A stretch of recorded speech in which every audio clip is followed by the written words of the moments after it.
Invité de l'émission Esprit libre du Figaro, aux côtés de l'écrivain franco-algérien Boualem Sansal, l'ancien ministre français de l'Intérieur Bruno Retailleau a défendu la ligne de fermeté adoptée par Paris à l'égard des autorités algériennes. Au cours de cet échange consacré à la crise persistante entre la France et l'Algérie, Bruno Retailleau a affirmé avoir pris plusieurs mesures ciblant directement des personnalités proches du pouvoir algérien.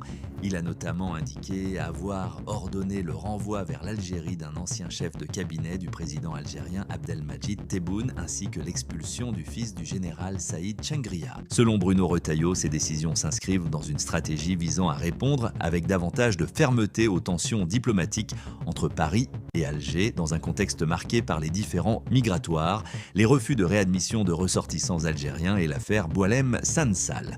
L'ancien ministre a estimé que la France devait désormais privilégier le rapport de force face au régime algérien, considérant que les concessions unilatérales n'avaient produit aucun résultat tangible. Ces déclarations illustrent la volonté affichée par une partie de la classe politique française de durcir le ton à l'égard d'Alger et de cibler directement les privilèges dont bénéficieraient certains membres de la nomenclatura algérienne en France. Cette prise de position intervient alors que les relations franco-algériennes traversent l'une des périodes les plus tendues de ces dernières années sur fond de désaccords politiques, mémoriels et diplomatiques récurrents entre les deux États.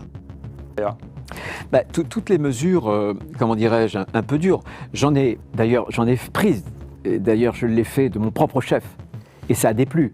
J'ai renvoyé à un moment donné un ancien directeur de cabinet du président algérien parce que les papiers, j'avais demandé à ce qu'on ne supporte plus qu'on casse un accord qu'on avait, notamment sur les papiers les diplomatiques. J'avais un certain nombre aussi de visées. Il y avait par exemple un fils de quelqu'un de très très haut situé dans le pouvoir, et notamment, on peut citer d'ailleurs, c'était le chef d'état-major des armées qui était en situation irrégulière, etc. Mais on ne m'a pas permis de faire ce que j'aurais souhaité faire. Et il y a eu une attitude paradoxale du président de la République, puisqu'il avait adressé à François Bayrou le 6 août, vous vous rendez compte, le 6 août 2025, une lettre en disant « Non, il faut être plus ferme avec l'Algérie ». Donc c'était le « en même temps ».